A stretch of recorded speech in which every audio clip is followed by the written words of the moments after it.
Let's check it out, you guys. It's so beautiful here. Much love.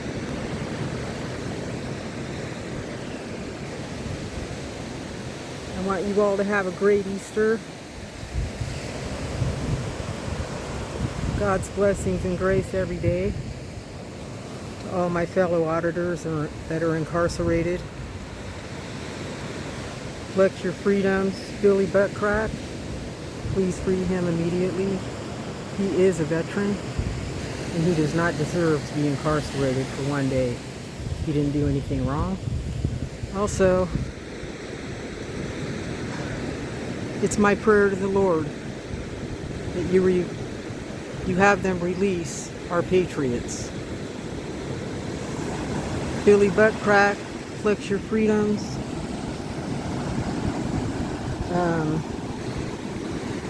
Delete laws. Chile de Castro. And Riverside Accountability, who's been in jail since from the beginning of before the holidays started.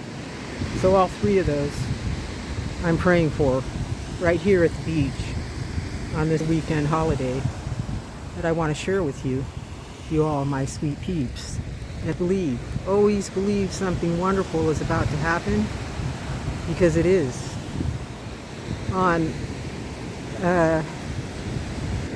In a couple of weeks, there's going to be a total eclipse of the sun. I'm not sure if you've heard about it, but I'm here to tell you about it because it's a biblical event that's taking place.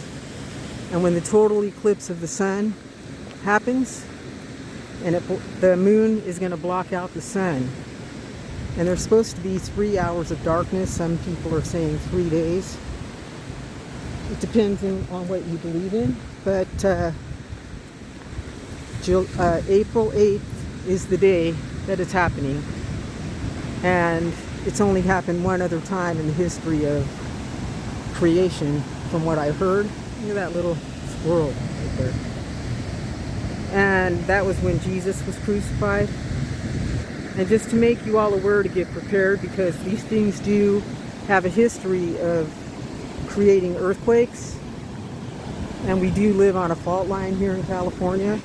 But strange enough, there's been earthquakes in Idaho, Florida, Kentucky, and all different places in the United States and outside of the United States.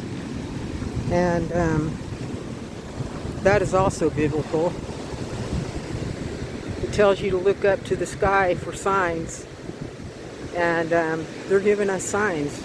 There's going to be a meteor passing by that sun, that eclipse. As soon as that eclipse happens and you can't see anything in the dark,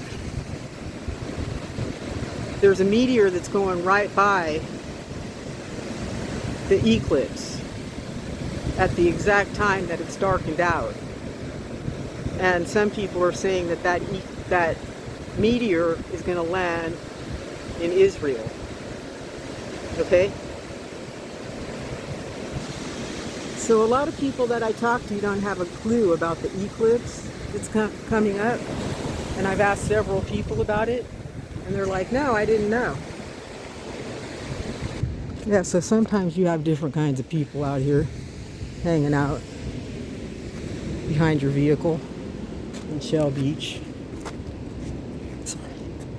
So yeah, I've been trying to tell people about it. I don't have you on. Hold on, let me pause it. Okay, I talked to those guys. They're very nice. So, can't judge a book by its cover. I told them about April 8th, and they're looking it up on the internet, because there's a meteor crossing over, going right through the sun.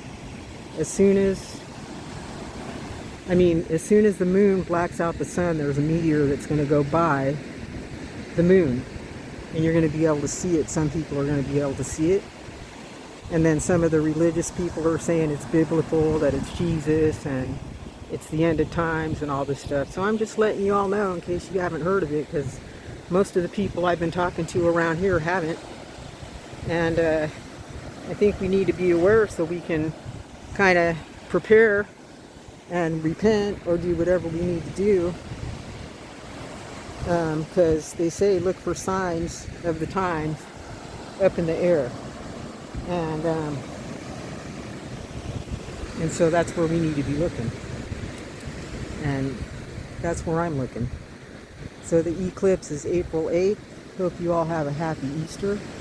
Repent, believe, and be ambassadors to God. Because I believe, some of these people might be right. And if you believe, leave me a comment. If you don't believe, leave me a comment. If you're on the borderline, leave me a comment. I want to know your thoughts. God bless. Always believe. Much love. There's surfers out there. They just caught my eye. They're right out there. See them? So, it's Easter. Happy Easter. Follow the 10 Commandments. Read them. And just in case you've forgotten. And love your neighbor like yourself. Love is the answer, y'all.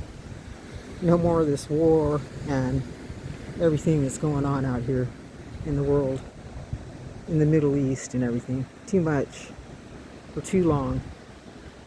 So I'm praying for everybody on the planet that we all make it out of here alive. Much love. Leave a comment. Subscribe if you haven't already. Part 11 of my story will be out on Sunday. As always, I'm going to work on it right now. I've been working on it actually for a couple of days, and this time there's going to be pictures. I'm going to show you some pictures, okay? And I'm having so much fun with my twin sister and my nephew. It's a blessing from heaven. Ta-ta.